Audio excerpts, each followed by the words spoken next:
एक सैन्य संगठन है जिसका नाम है नेटो, जिसका जिक्र आप टेलीविजन पर, सोशल मीडिया पर, युद्ध में, संघर्ष में हर जगह सुनते होंगे। लेकिन नेटो के लेकर बार बार एक कयास लगाए जाते रहे हैं कि यूरोपीय देशों में फूट पड़ने की वजह से नेटो का यह सैन्य संगठन खतरे में है। अमेरिका भी नेटो संगठन से निकलना चाहता है, तो क्या नेटो टूटने वाला है? नमस्कार, आप देख रहे हैं बात साफ है। मैं हूं आपके साथ विवेक चांडिल्य। आज के इस खास पेशकश में हम आपके लिए दो चीजें कवर करेंगे। पहला, नेटो आखिरकार क्या है, नेटो की संरचना क्या है, और दूसरा, क्या वाकई यूरोपीय देशों में मतभेद है, क्या अमेरिका और फ्रांस में मतभेद है। तो चलिए जानते हैं पहले नेटो के बारे में। नेटो का पूरा नाम है नॉर्थ अटलांटिक ट्रीटी ऑर्गेनाइजेशन, यानी उत्तर अटलांटिक संधि संगठन। नेटो की स्थापना 4 अप्रैल 1949 को हुई थी। यह एक अंतर सरकारी सैन्य गठबंधन है। इसे उत्तर अटलांटिक अलायंस भी कहा जाता है। वर्तमान में इसके 32 सदस्य देश हैं। नेटो से सबसे बाद में जुड़ने वाले देश हैं अल्बानिया और क्रोएशिया। इन दोनों ने साल 2009 में नेटो की सदस्यता ग्रहण की थी। नेटो का मुख्यालय ब्रसेल्स, बेल्जियम है। नेटो की स्थापना क्यों हुई थी, सवाल सबसे बड़ा यही है। द्वितीय विश्व युद्ध के बाद पूर्व के सोवियत संघ ने पूर्वी यूरोप से अपनी सेनाएं हटाने से इनकार कर दिया और अंतर्राष्ट्रीय संधियों का उल्लंघन कर 1948 में बर्लिन की नाकेबंदी कर दी। सोवियत संघ के इस कदम से अमेरिका सहित यूरोप के देशों को लगा कि सोवियत संघ वहां साम्यवादी शासन की स्थापना करना चाहता है। इसलिए अमेरिका ने एक ऐसा संगठन बनाने की पहल की जो कि सोवियत संघ के अतिक्रमण से पूरे वेस्ट की रक्षा कर सके, यानी पश्चिमी देशों की रक्षा कर सके। इसके लिए अमेरिका ने 4 अप्रैल 1949 को वॉशिंगटन में नेटो की स्थापना की, जिस पर 12 देशों ने हस्ताक्षर किए थे। ये देश थे संयुक्त राज्य America, Britain, France, Canada, Italy, Netherlands, Iceland, Belgium, Luxembourg, Norway, पुर्तगाल और डेनमार्क। दरअसल नेटो विवादों के शांतिपूर्ण समाधान के लिए प्रतिबद्ध है, लेकिन अगर राजनयिक प्रयास विफल हो जाते हैं तो यह किसी समस्या का समाधान करने के लिए सैन्य शक्ति का सहारा भी ले सकता है।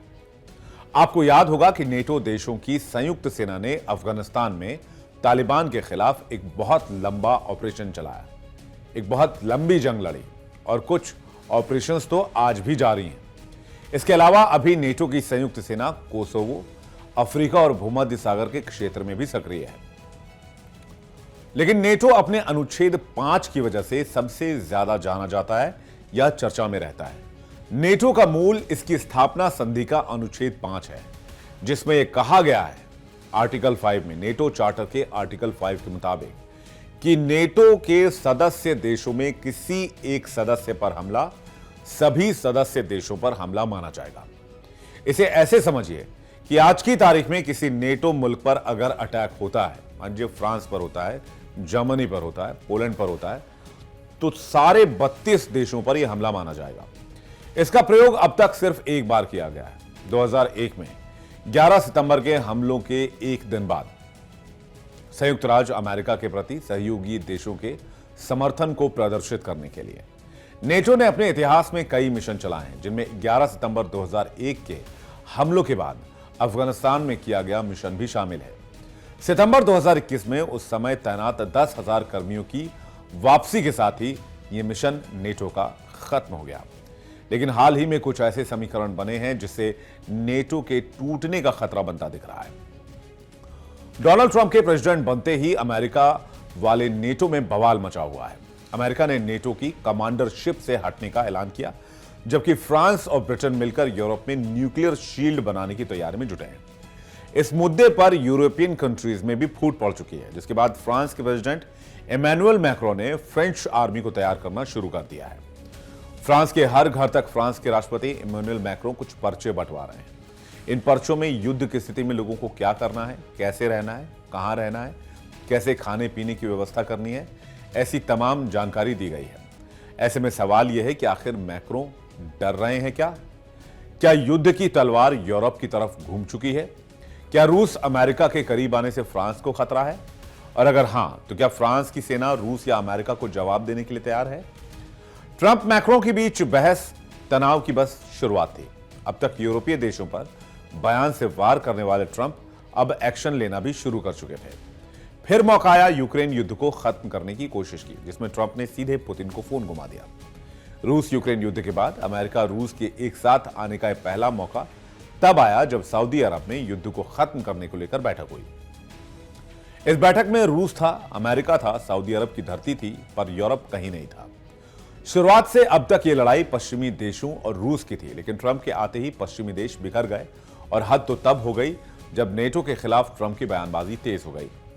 मामला यूरोप पर टैरिफ लगाने से आगे बढ़कर नेटो की कमांडरशिप त्यागने और नेटो के नाम पर युद्ध में फिजूल खर्चे तक पहुंच गई। डोनाल्ड ट्रंप का कहना था कि किसी देश के युद्ध का खर्च अमेरिका क्यों उठाए। उनका यह रुख नेटो के मूल सिद्धांत के खिलाफ था, जिसमें नेटो सदस्य देश पर हमले की स्थिति में नेटो का एक साथ आकर जंग में कूदना शामिल था। अब यहीं से टकराव बढ़ता जा रहा है और फ्रांस अपनी तैयारियों में जुटा हुआ है। फ्रांस ने कुछ बड़े प्रस्तावों में काम करना शुरू कर दिया है। इसमें पहला, यूक्रेन को युद्ध में सैन्य सहायता जारी रखना था। फिर टैरिफ का मुकाबला करने के लिए अमेरिकी सामान का बहिष्कार करना। मैक्रो ने यूरोप के लिए परमाणु शील्ड पर भी बातचीत फिर से शुरू कर दी है। एक दूसरे के करीब आए फ्रांस अमेरिका में अगर हम देखें तो फ्रांस ने ऐसे वक्त पर बड़े फैसले लिए जब रूस अमेरिका के एक दूसरे के थोड़ा करीब आ गए। अब यह समझना जरूरी है कि अगर अमेरिका और रूस एक साथ आते हैं, चाहे वो सैन्य बातचीत हो, कूटनीतिक मामला हो या फिर रणनीतिक समझौते के रूप में ही क्यों ना हो, तो यूरोप के लिए कई जोखिम उभर सकते हैं। कैसे? पहला, यूरोप की सुरक्षा काफी हद तक नेटो पर निर्भर है, जिसमें अमेरिका की भूमिका सबसे बड़ी है। अगर अमेरिका रूस के साथ किसी सौदे में अपनी प्रतिबद्धता कम करता है तो नेटो कमजोर पड़ सकता है। इससे रूस को यूक्रेन जैसे क्षेत्रों में अपनी आक्रामकता बढ़ाने का मौका मिल सकता है, जो पूर्वी यूरोप के लिए सीधा सीधा एक बड़ा खतरा होगा। फ्रांस की सेना कर पाएगी अमेरिका और रूस का मुकाबला? यह भी एक सवाल है। इसे निपटने के लिए यूरोप की सैन्य क्षमता मजबूत होनी चाहिए और इस मामले में सबसे मजबूत फ्रांस ही है। फ्रांस की सैन्य क्षमता की बात करें तो फ्रांस की सेना यूरोप की सबसे शक्तिशाली और पेशेवर सैन्य शक्तियों में से एक है। फ्रांस का इतिहास भी युद्ध से भरा रहा है, ऐसे युद्ध जिसे फ्रांस अपनी ताकत, अपनी क्षमता के दम पर जीता है। अपने समय में फ्रांस दुनिया के सबसे शक्तिशाली देशों में से एक रह चुका है, जिसने हर युग में अपने आप को मजबूत और बहुत मजबूत किया। हालांकि आज ऐसा कहना मुश्किल है। चलिए फ्रांस की सैन्य ताकत का आकलन करके इसके सैनिकों की संख्या, उपकरण, परमाणु क्षमता और वैश्विक तैनाती के आधार पर करते हैं। अभी फ्रांसीसी सेना में सक्रिय सैनिकों की संख्या 2,03,000 है, जिनमें 1,21,000 थल सेना, 36,000 नौसेना और 41,000 वायुसेना में शामिल हैं। इसके अलावा 60,000 से अधिक रिजर्व सैनिक हैं। जेंडर मैरी जो आंतरिक सुरक्षा और सैन्य पुलिस का काम देखती है, इसमें करीब 1 लाख जवान हैं। बात फ्रांस की परमाणु क्षमता की करें तो फ्रांस की सैन्य शक्ति का सबसे बड़ा आधार इसका परमाणु ढाल है। फ्रांस दुनिया का चौथा सबसे बड़ा परमाणु शक्ति वाला देश है। फ्रांस के पास 290 परमाणु हथियार हैं। फ्रांस के पास 4 ट्रायम्फेंट श्रेणी की पनडुब्बियां M51 बैलिस्टिक मिसाइलों से लैस है, जो 8,000 किलोमीटर तक मार कर सकती है। इसके अलावा फ्रांस के राफेल लड़ाकू विमान ASMP-A परमाणु क्रूज मिसाइलों से लैस है, जो छोटी लेकिन प्रभावी ताकत से बड़े दुश्मनों को रोक सकती है। इसके अलावा फ्रांस के पास एक से बढ़कर एक हथियार मौजूद हैं। फ्रांस के पास टैंक हैं, बख्तरबंद गाड़ी है, परमाणु संचालित विमान महापोत हैं, परमाणु पनडुब्बी है, फाइटर जेट्स की बेशुमार सीरीज है, जो इसे यूरोप का सबसे मजबूत सैन्य शक्ति बनाता है। फ्रांस की सेना मजबूत है, जरूर है, लेकिन रूस या अमेरिका की तुलना में इसकी संख्या और संसाधन सीमित है। रूस ने फ्रांस पर हमला किया या अमेरिका या बाकी देशों से सहयोग नहीं मिला तो अकेले दम पर अकेले टिकने में फ्रांस को मुश्किल होगी। हालांकि ये इतना आसान भी नहीं है जितना आसान बोलना या कल्पना करना है, क्योंकि फ्रांस तक पहुंचने से पहले रूस को जर्मनी, पोलैंड और बाकी यूरोपीय देशों का भी सामना करना पड़ेगा। इसी से निपटने के लिए मैक्रो न्यूक्लियर शील्ड की बात कर रहे हैं। इससे पहले भी मैक्रो इस प्रस्ताव का जिक्र कर चुके हैं। इसके मुताबिक पूरा यूरोप अपने परमाणु हथियारों को साझा करेगा।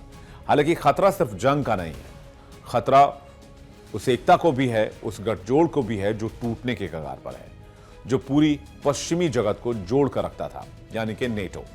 फ्रांस समेत पूरे यूरोप को डर है कि अमेरिका रूस का गठजोड़ यूरोप में राजनीतिक एकता को तोड़ सकता है, खासकर तब जब अमेरिका नेटो से पीछे हटेगा या रूस के साथ ऊर्जा और व्यापार जैसे मुद्दों पर सहयोग करेगा। ऐसी स्थिति यूरोपीय देश में विभाजन बढ़ा सकती है, जिसका खतरा अभी से फ्रांस को डरा रहा है और फ्रांस अपनी तैयारियों में लगा हुआ है। आपको क्या लगता है, क्या नेटो टूट सकता है? कमेंट सेक्शन में हमें जरूर बताइएगा। बात साफ है, फिलहाल इतना ही। बने रहिए इंडिया डेली के डिजिटल प्लेटफॉर्म पर।